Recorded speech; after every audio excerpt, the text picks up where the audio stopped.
Players who are remembered for the wrong thing. And I've got a trivia question for you, Big Cat. If you get this wrong, you should hang your head in shame for the entire weekend, because even I knew this one. The Cubs traded Bill Buckner to the Boston Red Sox for which Hall of Fame pitcher? That would be Dennis Eckersley, right? Damn it! I was gonna say I had my years because I was like, because the Cubs obviously traded Greg Maddux too, who's in the Hall of Fame, but that was much later. Yeah.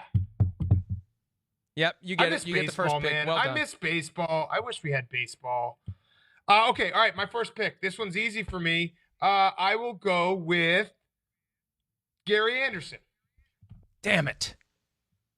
Gary Anderson, Yeah. Fantastic career. All-decade team 1980, 80s, all-decade team 1990s. 23 years in the NFL, led the league in percentage for field goals in that 1998 season. What was his percentage?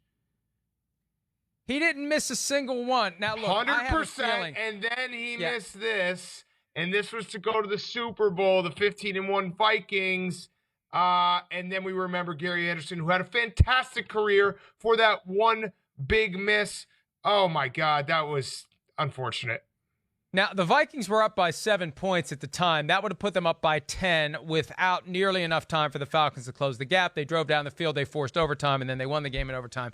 Thank you. I have a feeling that idea was fed to you by someone, but it was at the top of my list. Gary Anderson, Nope. What a way to be remembered. All right, next one for me, and look, this guy is remembered for two things rather than his dominant play as a defensive lineman. It's Leon Lett, formerly the Dallas Cowboys. He had the incident on Thanksgiving Day against the Miami Dolphins when all of the sleet was on the field at Texas Stadium. That was an NBC game where he touched the ball after the blocked field goal, allowing the Dolphins to recover and keep possession and win the game. And who can forget Super Bowl 28, I believe it was, when he was running in the turnover, and it was Don Beebe who came up from behind him and knocked the ball out. I won some money on that. I had one of those things with the square where you match up the second number for the team scores. If that touchdown counts, I would have lost like $250. But there's the original. Did you see Jerry Jones in that shot? So good. So good. I don't remember that part, but that's so funny. And there goes Leon Lett. It was the fumble by Jim Kelly, and off goes Leon Lett to the races. And he got a little cocky, little fancy Dan at the end. Don Beebe not giving up, even though the game was over, knocks the ball out and goes out of the end zone. Touchback Bills. Dumbest rule in football, but great hustle by Don Beebe, and that's how we know Leon Lett. All right, you're next. Well done. All right, well done good pulling one. up the B-roll since we didn't give him these in advance. Yep. Or did you give them to... You probably were did fed all not. these answers. All right. My next one will be Ernest Byner. Ernest Byner, the fumble. The Browns fans obviously will never forget this. This is the fumble against the Broncos, the AFC Championship game. Ernest Byner goes on to win 2 Super Bowls. He went to 2 Pro Bowls. He was fantastic for those Redskins teams. So he gets remembered for the fumble with the Browns, not for winning Super Bowls with the Redskins. Ernest Byner is my second pick, and it is a fantastic pick, if I may say so myself. That is a great pick. Very well done. And you're right. A guy, when you hear that name, that is what you think of. And look, I hate to do this to one of our NBC colleagues, but it's a fact. Rodney Harrison, right? Potential Hall of Fame career, Patriots Hall of Famer, but he will be forever linked to that David Tyree helmet catch from Super Bowl 42 that derailed what would have been a 19-0 season. Now, there's a caveat to this. There's another guy who should be even more notorious in that play, not that play, but that drive. Asante Samuel had an interception in his hands just a few plays earlier that would have ended the game, and it squirted right through, proving yet again that's why he plays defense. But yeah, Rodney Harrison, a great career, and this is just one of those crap happens plays. There wasn't anything he could have done differently. It just was the hand of God reaching down, just like we talked about earlier, omnipotence rolls in and sticks that ball to the helmet of David Tyree. Rodney doing everything he can to knock it out. The ball doesn't touch the ground, but wrong place at the worst possible time for Rodney, and there will be people who remember him for that when they should be remembering him for an incredible career on the field as one of the best defenders of his generation. Okay, I'm going to go with my last pick, something a little different. So we've been doing specific plays. I'm going to go with the career. I'm going to say Dan Marino, remembered for not winning a Super Bowl when he should be remembered for being one of the greatest quarterbacks of all time. And as time goes by and you say, oh yeah, Dan Marino doesn't have a Super Bowl, that narrative keeps getting written. So that is maybe my best draft ever, a fantastic draft, a fantastic way to win right before Memorial Day, which Dan Marino didn't do. See, I did it right there. I didn't even mean to do it, but I did it because he never won a Super Bowl. But that is what he's remembered as when he should be remembered as one of the greatest quarterbacks of all time. Dang, I really did well here. That was. I still have one more pick. How can you declare victory when I have a pick left? Because it doesn't matter what you pick. I've won. The game, the clock has hit zeros. We actually have 5 more minutes in this segment, although we don't have to use them all.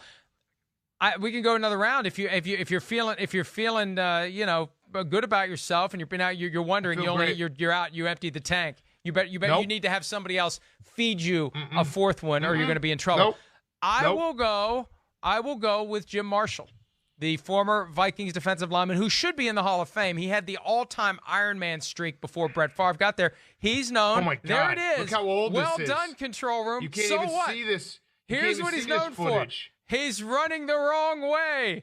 Jim Marshall scoops up the fumble. That was a game that had like 13 total turnovers. He runs the wrong way into his own end zone, throws the ball into the crowd for a safety for the San Francisco 49ers. Billy Kilmer on the fumble. He was playing running back for the 49ers at the time. What? That's a great pick. Just the other day I was talking to everyone about Jim Marshall running the wrong way. True football fans know about Jim Marshall. True football fans know about Jim Marshall running the wrong way. Okay, fine. True football fans know about that. Mr. Teddy Roosevelt, man in the arena, bullcrap. Yes. Okay, I have some honorable mentions I'll throw out there. Take another pick. Take another round. Take another round. These are honorable mentions. You don't want to undermine your incredible pick. All right. No, it is the perfect draft. Honorable mentions, T.O. T.O. remembered for his antics off the field, for the sit-ups in the driveway. He was one of the greatest receivers of all time. He's on there for me. Kevin Dyson and that Titans team in general falling 1 yard short, and that's what they're remembered for. That the Air McNair offense and going 13-3 and having a fantastic season and upsetting the Jaguars in the AFC Championship game. What?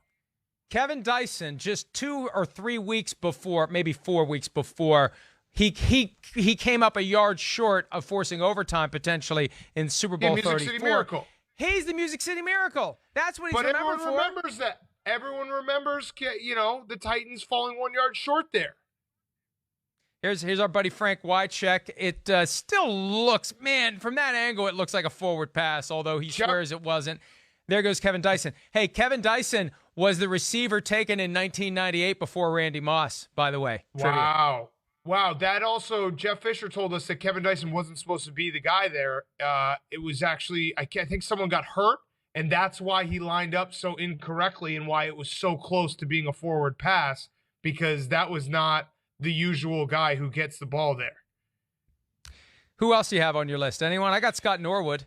I didn't want to use Scott Norwood as a pick because you already did the kicker. Well, also Scott Norwood, I looked at Scott Norwood, and his career wasn't exceptional like Gary Anderson, who missed that kick in the NFC Championship game against the Falcons when the Vikings were 15-1. So I discounted him for that. I also had Neil O'Donnell on there. Not that Neil O'Donnell had a great career, but he is remembered for the 2 interceptions thrown directly to Larry Brown in Super Bowl 30. And again, he wasn't a great quarterback, and he went to the Jets after that game and proved that he wasn't a great quarterback, but he had promise and he was on the upward swing. Who knows? Maybe one of the reasons why he stunk for the Jets is he was scarred by what he did in Super Bowl 30. I also had Jake Delhomme on there because I'll tell you what, even though Jake Delhomme had a great career, took a team to a Super Bowl, I can't get past that playoff game against the Cardinals in 2008 when he just imploded. To me, that's what I think of when I think of Jake Delhomme. Yeah, Jake Delhomme, that was a tough one. Bad. Yeah, that playoff game was something else. It was actually shades of Dan Marino against the Jaguars, his last playoff game, when I think the Jaguars scored like 70 points or whatever it ended up being. It was like 61-7 or something ridiculous. It was obscene. We'll get that score.